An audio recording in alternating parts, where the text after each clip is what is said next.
Hello everyone, what's up? Prince12 here with another video review. Today we're taking a look at LEGO Star Wars set number 75373 from Star Wars The Mandalorian Season 3. There's a lot of threes in that title there. But before we take a look at the set, let's go ahead and take a look at the box. So here we have our little box here. It's small, it's battle pack. It's supposed to be. Obviously this is from LEGO Star Wars. It says right there, pretty easy to tell. Here's all the things that the set includes, including all of the minifigures, and here's our details. It is for ages 6 and up. Of course, that's just a suggestion. They have to put that on there. It is set number 75373, as we've already discussed. It is the Ambush on Mandalore trademarked battle pack. It's 109 pieces and it's a built toy in several different languages.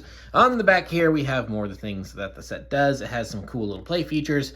The people can shoot at each other. There's a little launcher. You can go to lego.com/Star Wars with your parents' permission, of course, Disney. And yeah, that's pretty much it for the box. So here we have the Ambush on Mandalore Battle Pack, as I've already discussed with the title, as seen in Season 3 of The Mandalorian. And yeah, this is a fun, cool little battle pack. Right off the bat, I do appreciate that as a battle pack, this is a location and not another vehicle, because quite frankly, battle pack vehicles not always the best. Need I remind anyone about the Jedi and Clone Troopers battle pack with whatever the heck that little box of parts was? It's like, if you know that set, you know it's like that's kind of a, why did you even bother putting a build in here like this? This is stupid. I much prefer something like this. This is a really, it's small, it's simple, but it gets the job done. I like it. It gives you a location for the characters to fight in and everything, and I just really like this. So yeah, it's not much, it's not grand, but it gets the job done. And so it's just a nice little location. So yeah, I really like it. There's nice shaping on where, you know, it's one of those slanted Imperial doors. It's got the correct canonical shaping, so to speak. And yeah, no, I just really like this. Now, it does come with this right here, which you can use. You can put either a Imperial Super Commando or a Mandalorian on there, and they can fly around with their jetpack. So that's very welcome. I really like that. That's really cool.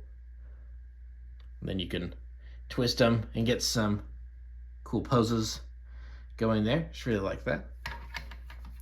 So let's go ahead and take a quick look at our minifigures. So you get 2 Imperial Super Commandos here, which of course are stormtroopers wearing Beskar armor, and they fly now, as you can tell with the jetpack. So yeah, pretty good design for a minifig. I was a bit mixed when these guys showed up in the show. I'm like, oh, that's okay, the design's interesting. Clearly taking a lot of inspiration, at least in terms of the chest and body armor, from the original Ralph McQuarrie Boba Fett concepts. Or was it Joe Johnston that did those? I can't remember.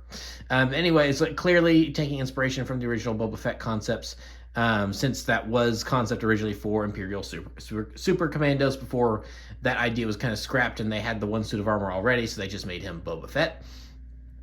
And so yeah, but so clearly taking a lot of inspiration, and I think I actually like the design a lot more now because of the way it turned out in minifigure form. I think this minifigure is really nice. You do get 2 of them. The other guy's right there. They're identical. So yeah, nice printing. The helmet is a brand new mold, which I think is cool. It's really nice. Also, another thing about this helmet and the new mold it's in and everything, it's just similar enough. It's just similar enough that could we get an official Republic Commando minifigure out of this? That's one of those things. I'm going to foolishly hope against hope that happens. But the helmet is just similar enough. Now, I don't think it would be like a modified version of this, but the head's just black. They just give you blank heads for all the characters here. But that is a nice printed 1x1 tile, by the way, that goes on there on the jetpack. So that's nice. I really like that. So yeah, that is our Imperial Super Commando. Like I said, you get 2. So now we come to our Mandalorian warriors. Here we have a Night Owl from Clan Kryze. So she looks very nice. I absolutely love the Night Owl look and the different type of visor that they have and everything. And I love the blue paint on this. This is just a really, really nice looking minifigure. The nice metallic gray on the jetpack. Again, like all the other minifigures in the set, just a blank old black head.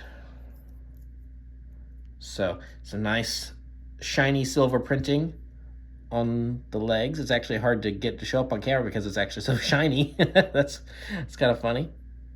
But yeah, so there is our Night Owl.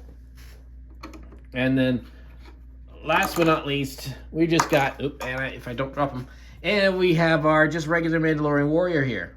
So very similar to his Night Owl counterpart, except he is a male. So ready to pew pew and blast stormtroopers on his home planet of Mandalore. Some nice kind of like scratches on the helmet there. Makes him look nice and battle worn. So yeah, nice details. I really like these minifigures a lot. So if you want to build up your Mandalorian forces, this is just going so wrong. I'm trying to get him on it. I just keep pushing it. It just keeps pushing. There we go. So anyway, like I was saying, if you want to build up your Mandalorian and Imperial forces, it's a good way to do it because you get 2 of each. Nice little conflict in a box. Now you do get a little blaster cannon here that you can give to either side. It's just a little stud shooter. Just press that there, and then we'll just point blank it. Ooh, that went in the floor way over there. I'll pick that up later. You get the idea. You also, of course, get a bunch of extras to put in there if you lose them. So you have that, and then you get this little crate, which comes with thermal detonators. So you just open up the crate, and yeah, it's thermal detonators in there. So very, very cool. So that's pretty much it for this set. But there is one other thing you can do with this. We'll just move the box out of the way. Is that you can take this set and combine it with the larger set here, which is the Paz Vizsla versus Moff Gideon set. And if you'll notice on here, you have 2 little connectors. You've got this one right here and this one right here. So if you have this larger set, or if you have multiple of these, you can just go ahead and click them together. So there's a couple different configurations you can do here. We'll just move all that stuff off to the side. Is that you can connect it right here, and so then you can kind of have that going on. I've knocked over Paz Vizsla. We are keeping to canon, clearly. Rip.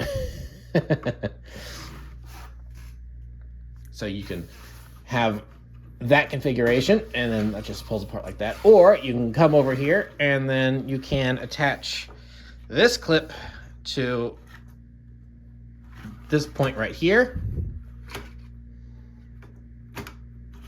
And then you can have that configuration.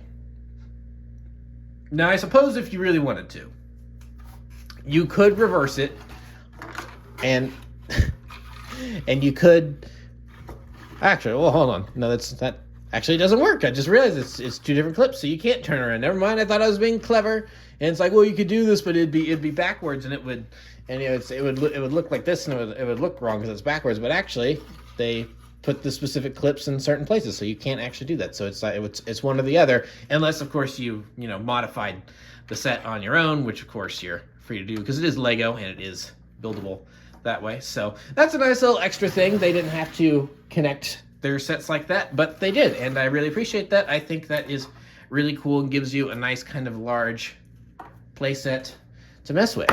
So yeah, there is our assault ambush on Mandalore. Excuse me, battle pack, and yeah, this is really cool. I mean, as far as battle packs go, I think this is probably up there in terms of one of my favorites in recent years because, I mean, vehicles are great for the most part, but especially in smaller ones like these, sometimes the vehicles can get just really lame, and I kind of hope that they take a cue and they kind of start doing more of these smaller kind of location sets, because you can have your characters battling around them and stuff, and that I think that just works better than if you had given them a tiny little miniature ATST and they had the blaster cannon or something, and that's where the majority of the pieces in the build went. I think I much prefer this. I like this a lot. So yeah, pretty cool battle pack. I will recommend it. So that's pretty much it for this review. Please remember to like, comment, subscribe, all that great stuff. Remember to follow me on Twitter and Instagram. Those links are in the description below, and I'll see you guys next time. Thank you so much for watching, and goodbye.